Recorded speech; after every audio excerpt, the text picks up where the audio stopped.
Welcome back. My name is Kura Chihota, and you're tuned into New Retirement Thinking. If you've just joined us, you're in luck because we've got the CEO of FedGroup Life, Walter van der Merwe, and he's here today helping us sift through untrustworthy fund managers when it comes to retirement planning.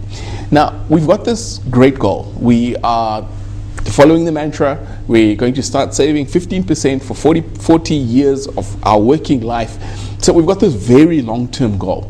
We've discussed fees and how they impact on that you look at even just a simple compound. If you're losing 2% in fees over time, it compounds, and that's going to give you the impact it has on your terminal result.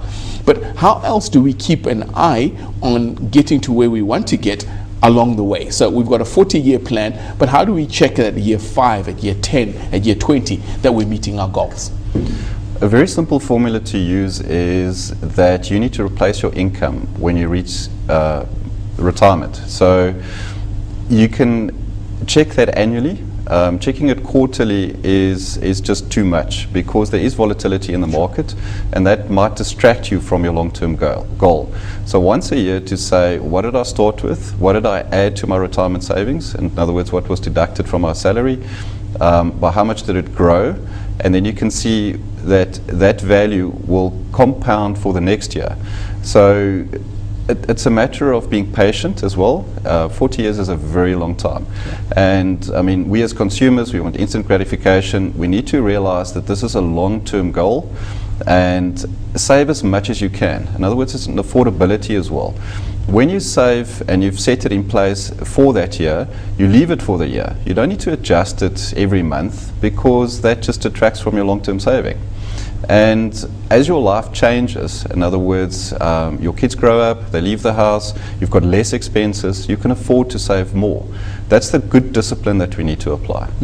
Now, there are some very strong, almost philosophical arguments I was hearing. You're talking about discipline, Yep. You're talking about vision, Yep. You're talking about the patience to keep those going. But you hit the nail, and you hit the nail on the head when you said, we're after instant gratification. What are some of the mistakes that Joe Average does as lifestyle changes? We earn a little bit more, our expenses start becoming, we trade up the house, we trade up the car, hopefully not trade up our spouse, but we start spending more than we should, and we leave that well-intentioned plan that we had. Yep.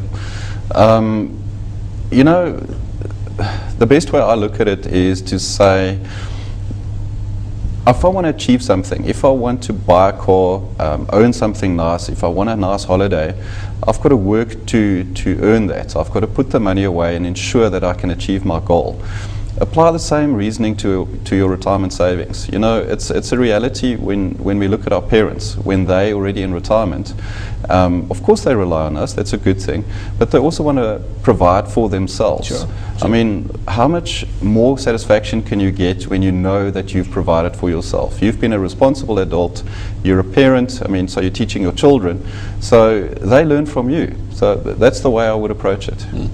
Now, there is a temptation when you're going through your career that you say, no, okay, when I started off, I stayed with mom, or I had roommates, so 15% of my income at that time was an affordable amount. Now that I am paying school fees and a car payment and a mortgage bond and what have you, the quantum as a percentage, maybe I reduce it and I say, look, I was doing 15%, but that was only $1,000 then. Now I've got a little bit more money. Perhaps I can do 2,000, but then we get lost on the percentage. Yes. How dangerous is it to then start losing yourself in the amount of money versus the discipline of a percentage?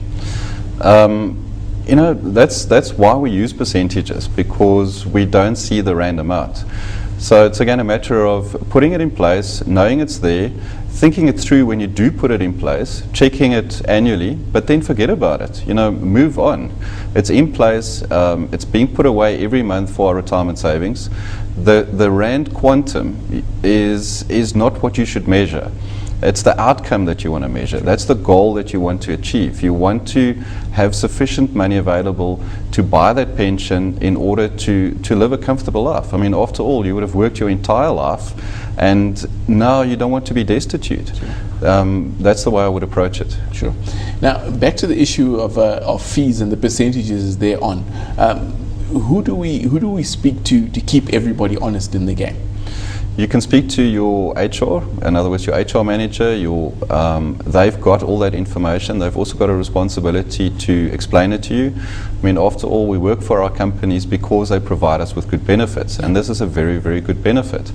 The other person that you can speak to, in most cases, there's a financial advisor. They've got the necessary industry expertise to tell you exactly what's going on, and you've got a right to ask them that. I mean, don't get me wrong. It is right that financial advisors must earn a fee for the service that they deliver. That's why we pay them. We're paying them a salary. Yeah. So you're entitled to ask the questions and get the information. That's what they're there for. Well, that was Walter van der Merwe, the CEO of FedLife Group, giving his insightful views on new retirement thinking. Until next time, take care. Bye-bye.